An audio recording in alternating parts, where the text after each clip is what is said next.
setting a bar for the quality of conversations that we need to have to shape the national discourse here in Nigeria as the 2019 elections draw closer. On today's show, we'll find out what the value proposition of one of the presidential candidates is for the elections. Don't forget you can always join the conversation on Twitter. Follow me at Kenneth Igbomo. Use the hashtag Beyond Markets and 2019 elections 410. Now, the tempo continues to build as we draw closer to the February 2019 elections. We continue our conversation series with the presidential hopefuls. Some have said it will be a very daunting task for anyone who will be running the affairs of Nigeria after the elections next year. Omoyele, the presidential candidate for the African Action Congress, joins me to share his value proposition for the country. Thank you so much for your time, Omoyele. Thank you so much for bringing me. Sure. Interesting. Now, first, like to get a brief comment from you on what you think the task ahead means for this country. We need a picture that is going to be handled by people who are prepared for not only in Nigeria that is at this time in crisis. You know, we have security challenges, we have massive economic challenges, companies are closing down. I just heard on my way here that Procter & Gamble is closing a factory for about $300 million, and people are losing jobs. Even the Nigerian Bureau of Statistics said yesterday that over 4 million jobs have been lost in the last 1 year. So the task is to get Nigeria back on track and make sure that there's growth, there's inclusiveness, both financially, economically, and politically, that will guarantee this growth. And also ensure that we invest in the people of Nigeria, because even Bill Gates said it, which is something we've been saying since we're in university, that the investment that Nigeria needs to make in the people of Nigeria, especially this young population of very, very vibrant people.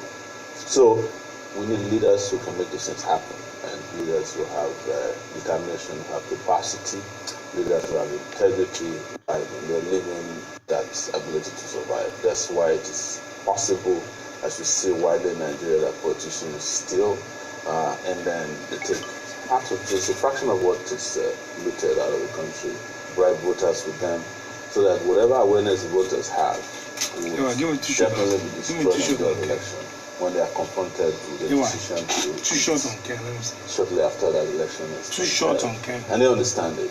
This is the policy. One is to create ignorance in the country, and that is sustaining poverty and disease in the country. And you just have voters who actually understand what is going on, but they can't do anything about it because they're either depressed or anxious about the future. Okay, let's move on to you now as a candidate, basically. I want to get first what your value proposition when you go and vote for the elections next time. So we're very clear. We must make people secure in this country. So our first priority is security. Go back to Ken. And several other priorities have to do with how to get people back to work. Jobs for particularly young people. And I think that one is also for what I describe as social security as well, because without people having jobs, having purchasing power, without being able to get up and go to work, get paid and support themselves and their families, and the economic structure of the country, we're wasting our time. We must also get Nigeria back inside of infrastructure that can support creation of these jobs. Yeah, but I'm more concerned about the how. How do you plan to make this, first place, your value proposition, how do you plan to bring it together? So, I'll give you an example. For example, for us to get in the game, even on the continent of Africa, we must, increase the output of our electricity, right? From the miserable 5,000 megawatts of electricity we have now. Our party, our plan, our manifesto will increase it to 24,000.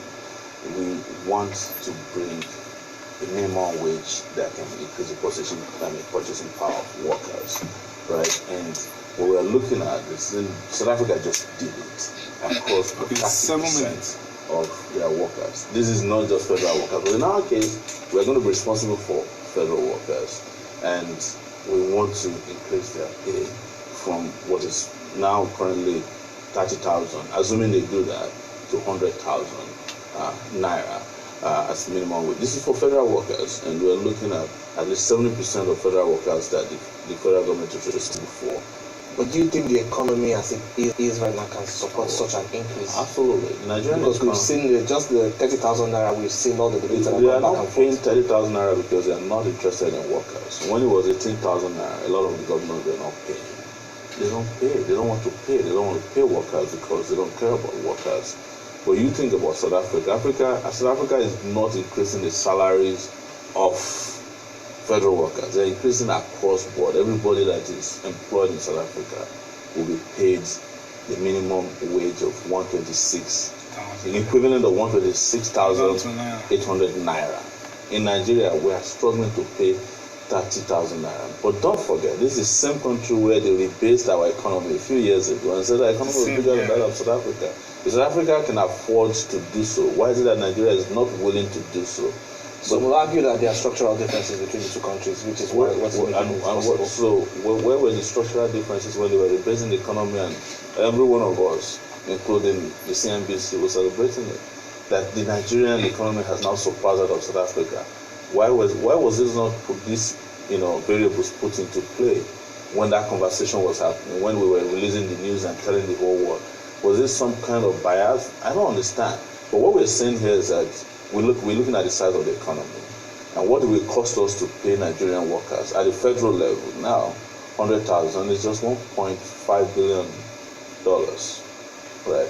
And the Nigerian economy, our national budget is about $5 billion every year. So we are saying that the federal workers who are supposed to go to work and make every one of these things happen cannot be paid just a fraction of it.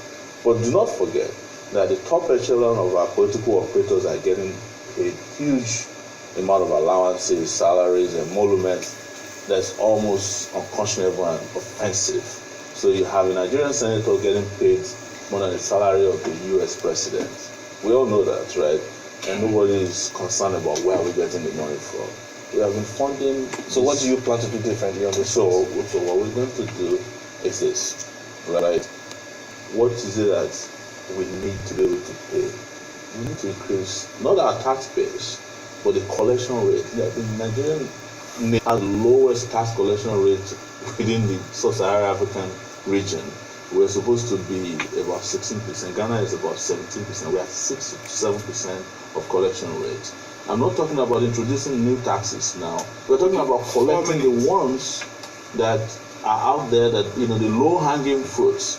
And that means that we are able to increase our tax base and income levels from about $30 billion. But you're not just going to wave a wand and then make it happen. I'd like to know exactly how that's what we're talking about. Responsible governance. We're talking about a president of Nigeria that is not engaging in corruption or surrounding himself by corrupt cabal who go and cut deals behind their back. They came out, this government, the current Nigerian government, said they recovered over 550 billion. I think it's $550 billion, some ridiculous amount of money from corrupt individuals that have been engaging in corruption in the last 5 years. So you're asking yourself, if you have that much money, why are we not investing? Why do we go to China to borrow? They came out and said, just from the Federal Inland Revenue Service alone, this year, they've made over 4 trillion naira. What is Nigeria's budget? 8 trillion naira. So if the FRS has already solved half of our budget requirements for the year, what are we all over the place begging hand in cap all over the world for? And we found out also through our journalists that they've been making withdrawals from the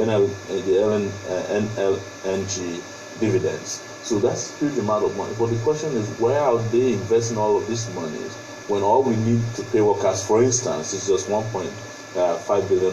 What we need to give our university professors or invest in our university about 1.3 trillion naira.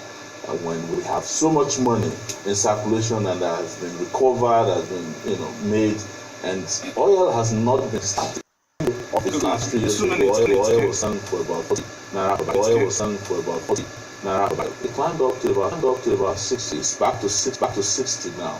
How are we accounting for the excess crude amount that has been coming in? So there's a difference between what they want the public to know and what they're doing, and this is why we need a new commander-in-chief in this country. We need someone else But who's I still want to still revolve around what your value proposition is, because on this front, because I really like to know how you plan to solve it. And then what would you say to people who say, well, they believe it's a two-horse race, and when they look at young candidates like yourself who are putting themselves up for office, they might say you might not have a grasp of what it is to run government. It's not true.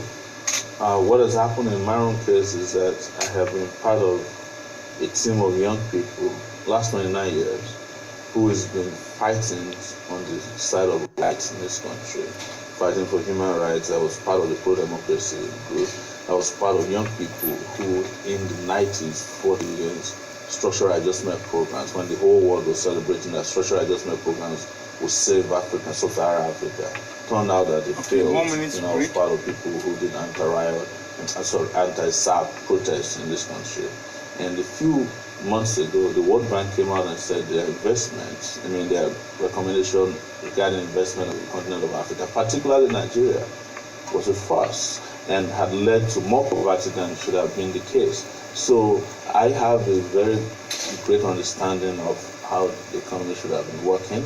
I have a great understanding of how politics could have developed Nigeria economically. I have a great understanding of a political economy that is all-inclusive and had actually verbalized and fought for it.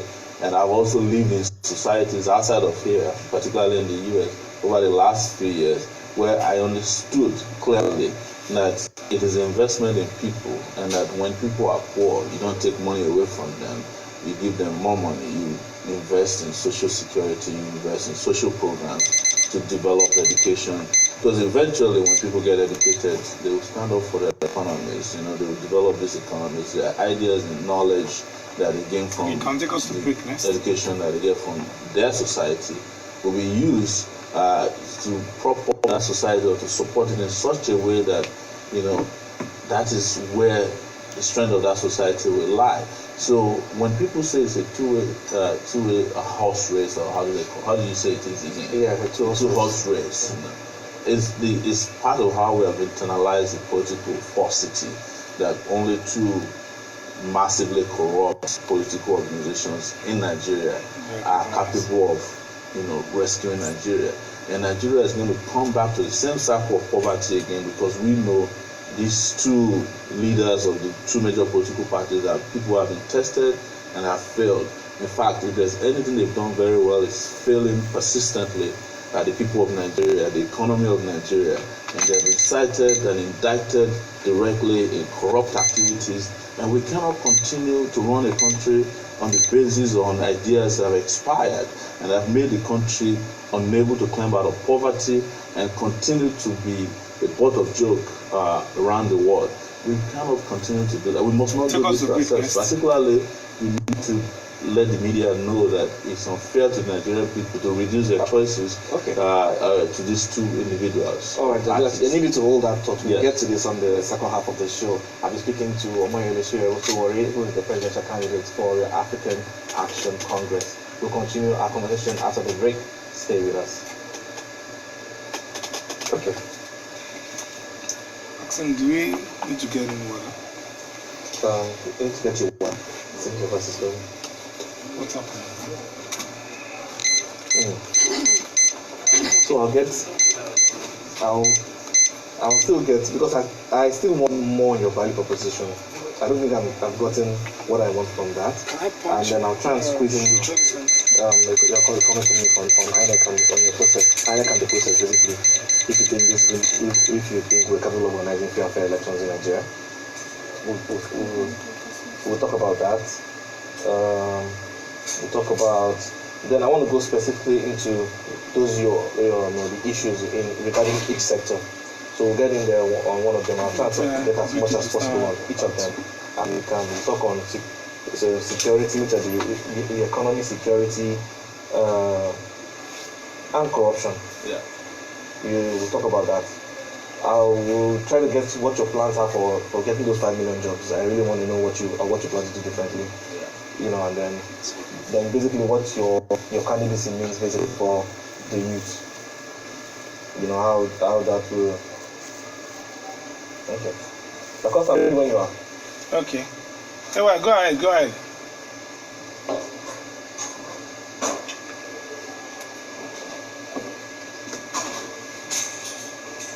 It is recording?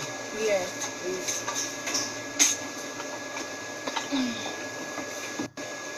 Okay, stand by. You have about 10 minutes.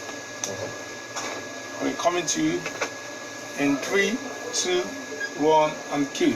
Welcome back to Beyond Market. Still with me on today's show is Omoyele Sowore'S. He's the presidential candidate for the African Action. You know, are you confident that we can get free and fair elections come 2019? So let's put it this way: a free and fair election in Nigeria is not dependent on the organizers of the event. It's dependent on the people of Nigeria. That's been our history. If there was any time we had anything close to a free election,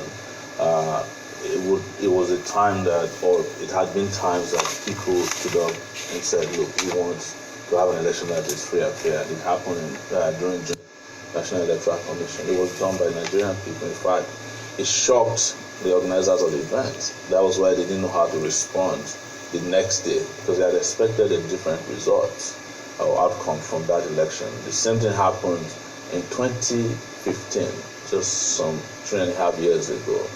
You know, the expectation was that the election was not going to be free, it wasn't going to be fair, and that it was going to lead to violence. But they were disappointed because the people of Nigeria also stood up at that time and said they wanted a different outcome. Was it completely free? I will the last person to tell you that it's not. But was it fair? Perhaps that was the reason why it was widely accepted. So 2019. 2019, it will be up to Nigerian people again to ensure that to take a stand and to ensure that the elections are free and fair. Because if you rely completely on INEC, knowing what INEC is, I think it's your job to help the government with the election. that's primarily my own definition of the job of someone like INEC. But it's we've seen some kind of movement at the highest level of the leadership of INEC that there's probably, consciousness that people want a free and fair election. Okay. But what will be free election? We will need a fair election next year. Okay. As opposed to we'll watch the process. I think INEC has been doing a good job so far. But let me get your plans, because I've seen your manifesto. I've seen some of the promises that you put out there so far. 5 million jobs. In Nigeria, trying to get workers to earn 100,000 naira per month. You're trying to build 17 million homes and raise power generation to 24,000 megawatts. That's correct. Let's start with job creation. Yeah. How do you plan to achieve this? So I'm going to be specific. I'm starting with agriculture, where we plan to start to put in place 1,000 entrepreneurs in every local government in Nigeria. So an agric-led. It's not agric-led, but that's the starting point. I'm using the word agriculture, and that we expect to create 1 million jobs. That is to say, this 1,000 entrepreneurs per local government will look at what they can grow in their own part of the country.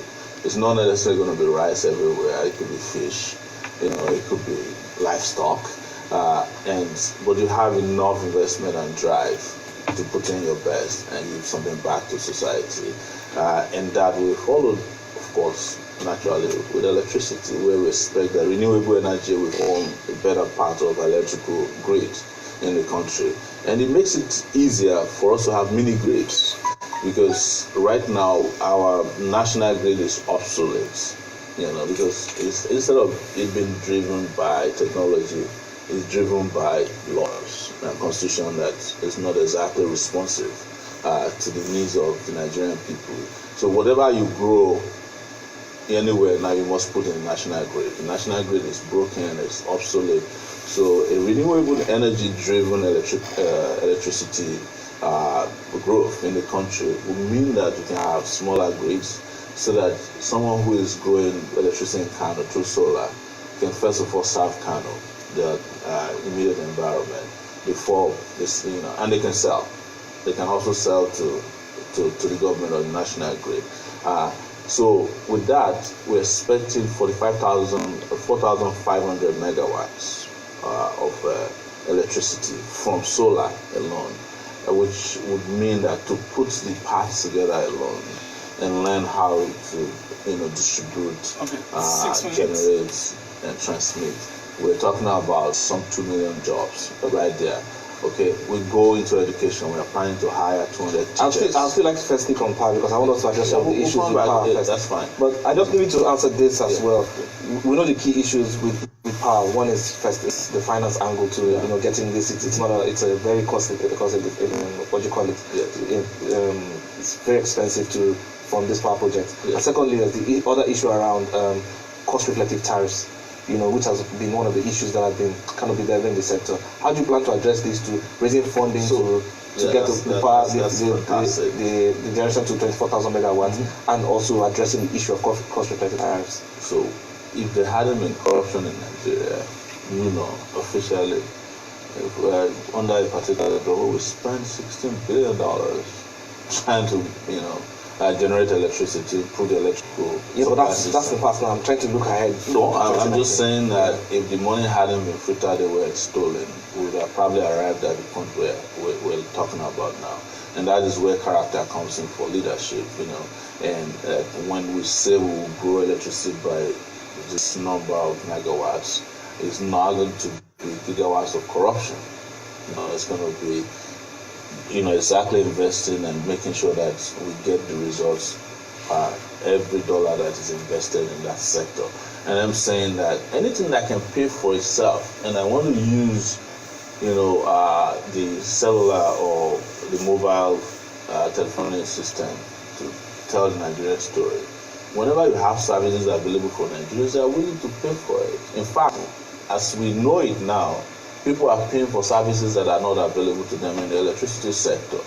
So if I'm in Kano or I'm in Bayelsa and I can grow electricity and people know that they can come to me and buy electricity, they will pay for it, But that is not to lose sight of regulation so that we don't have price gouging here in Nigeria, because that's what is killing the mobile telephony sector, is that, it costs me more money per day to top up my mobile phone here, which I must carry 3 of them, than it costs me a month in the US. Something is wrong with that, and it has to do with regulation and inability to watch over the conduct of these companies. But you can do the same thing in electricity, and what will happen beyond just, creating the electricity and making it available is the kind of businesses it will create around it.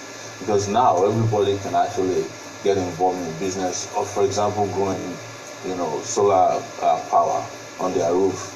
If you incentivize it in such a way that they can contribute to a mini grid in the area, and when all of the collections are made, so the revenue generated can be shared among the local investors right there. So you're creating local economies, small businesses for these electrical grids, whereas you allow governments and private investors to also play a part. But I want to answer the question about, how do these things pay for themselves? The thing is, how did they pay for it in China? Every other country that's developed in Brazil to now, of course, they created an enabling environment for investors to come in, invest, and you, of course, reap from the investment. And I can tell you, for 200 million people who are seriously looking for electricity, you come in here, you make your money back, and you make it back fast and in time. Okay, quickly, I want to get to a very critical part of the conversation as well. It's your blueprint for the economy. What do you want to achieve, and how do you plan to achieve that with the economy? So, I don't want to talk about the Nigerian economy in isolation of what it needs to grow. There has been the wrong-headed attitude of our leaders or our economists in the past. So you're always talking economy about the people for whom the economy is meant or designed for. And that's why we always bring in blueprints that don't work here, the ones that are driven by Washington, D.C., and all these, blue-collar economists all over the world. But what we're talking about here is that what economy are you creating? Is it the economy for Nigerian people or Wall Street economies? That is where there will be a distinction between me and other candidates who are talking high valuing economic policies. So the how. So how you so, want to achieve. so the high here is investment in infrastructure, it's investment in power. But that's going to take a while. It's not going to take a while. Are you saying we're going to have quarters of negative growth until those investments? No, we are not having quarters of negative growth. We are having growth happen as you take the necessary step for the economy to grow.